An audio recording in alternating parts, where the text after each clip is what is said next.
홈쇼핑 업계를 이용하는 고객의 평균 연령이 50대라는 점 알고 계십니까? 앞으로 살아남을 수 있느냐를 놓고 업계의 고심이 깊어지고 있습니다.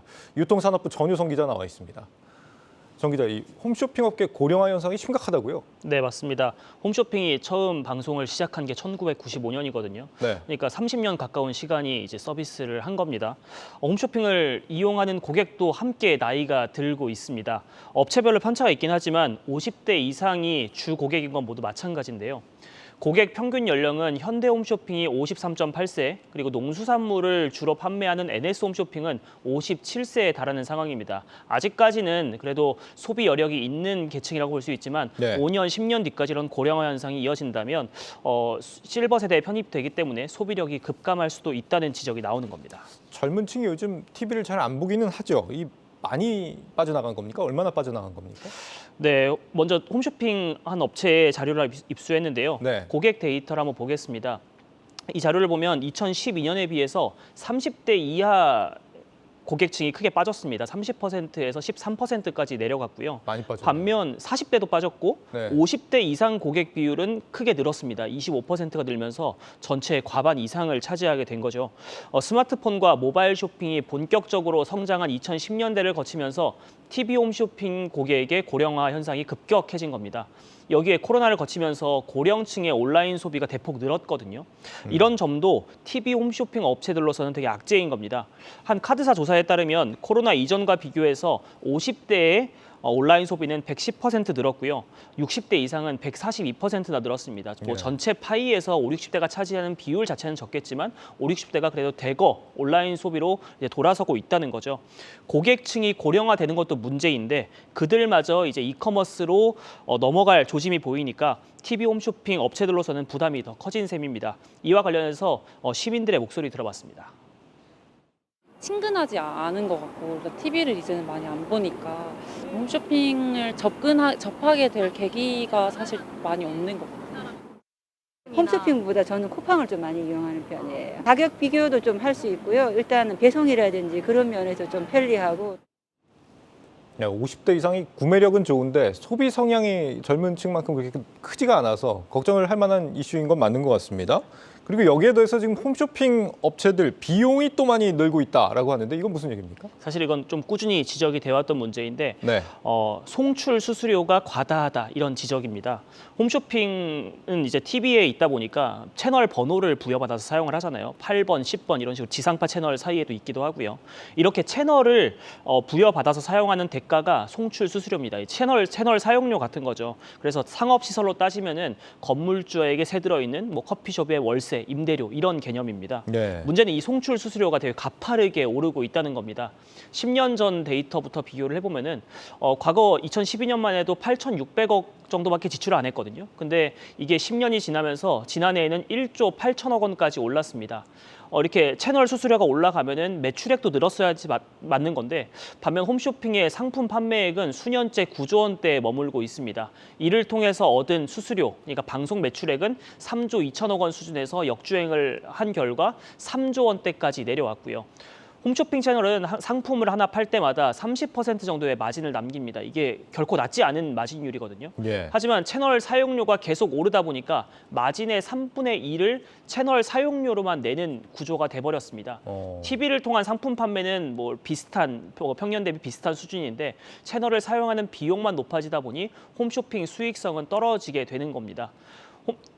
이제 IPTV를 운영하는 통신 3사 같은 경우는 IPTV 가입자가 늘어나니까 보는 사람이 많으니까 채널을 이용하는 돈을 더 내야 돼 이런 논리를 펼치고 있지만 예. 홈쇼핑 업체는 TV 가입자는 늘어도 대중들이 TV를 보는 시간이 줄다 보니까 매년 수수료를 10%, 15% 이렇게 올려주는 거는 부당하다 이런 논리로 대치를 하고 있는 겁니다. 이와 관련해서 홈쇼핑 업계 관계자의 인터뷰 준비했습니다. 방송 매출액의 60%에 달합니다. 즉 1,000원짜리 상품을 팔면 홈쇼핑사가 300원 정도를 수수료를 받는데요. 그중에 60%인 한 180원 정도는 유료방송 사업자한테 주는.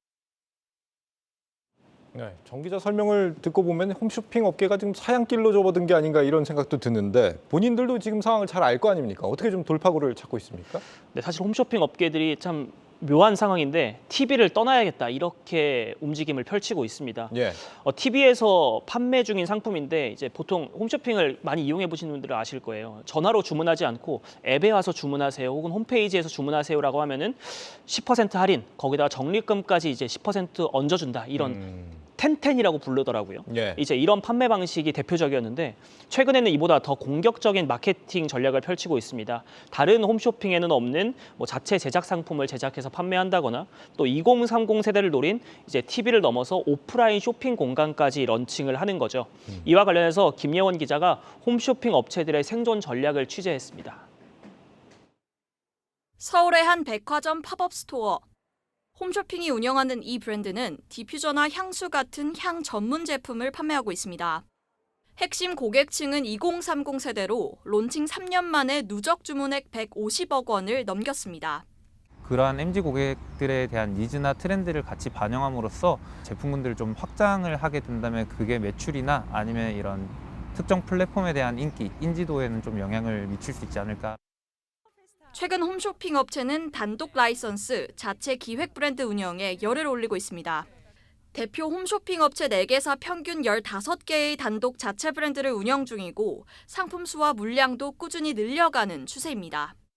PB 제품은 기획부터 유통까지 모든 단계를 홈쇼핑사가 독자적으로 운영하기 때문에 중간 유통비가 크게 절감됩니다. 일반적인 홈쇼핑 위탁 판매보다 수익성을 10% 정도 높일 수 있고 TV 홈쇼핑을 넘어 다른 채널로 판로를 확장할 수 있다는 게 강점입니다. 경쟁사에는 없는 차별화된 상품으로 신규 고객 유입은 물론 충성 고객 확보에도 적합하다는 설명입니다. 2030 신규 고객을 늘리기 위해 PB 개발팀까지 신설한 것도 있을 정도입니다. 사실 PB가 기존에는 이제 뭐 저희 주 고객층에 맞는 뭐 50, 60 이상에 좀 더 포커스가 되어 있다 보니까 저희 입장에서는 조금 모바일이라든지 MZ 고객에 맞는 좀 특화된 PB를 만들고 싶다. 홈쇼핑 업체의 또 다른 생존 전략은 새로운 콘텐츠입니다. 자체 앱이나 네이버, 유튜버 등 대중적인 플랫폼을 활용해 쌍방향 소통이 가능한 라이브 커머스가 대표적입니다.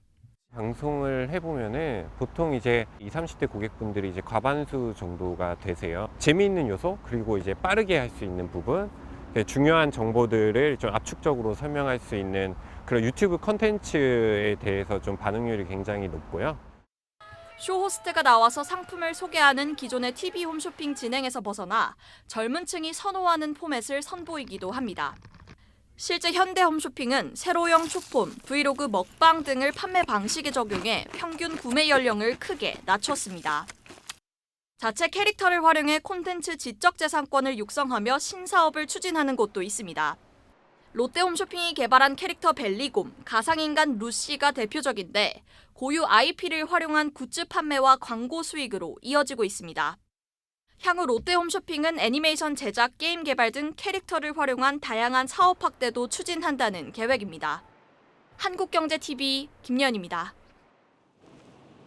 네, 보신 것처럼 홈쇼핑 업체들은 백방으로 활로를 모색하고 있습니다. 하지만 아직까지 주변 여건은 녹록한 상황은 아닌데요.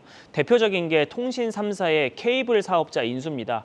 과거 CJ그룹 소속이었던 헬로비전은 LG U+로, 티브로드는 SK텔레콤, 그리고 현대 HCN은 KT 스카이라이프로 넘어갔습니다. IPTV 그리고 유료방송 사업자를 모두 품에 안은 통신사의 유료방송 시장 장악률은 현재 85% 정도로 추산이 되고 있습니다. 이렇게 시장 장악률이 높아지다 보니까 홈쇼핑을 상대로 한 송출 수수료 협상력은 이제 통신 3사가 더 높아질 수밖에 없겠죠. 또 앞서 리포트에서 보신 것처럼 홈쇼핑 업체는 이제 TV를 넘어서 모바일 커머스에 힘을 싣고 있다 이런 말씀 전해드렸는데 이 역시 문제는 네이버, 카카오, 11번과 같은 플랫폼 사업자 밑으로 들어가는 구조거든요.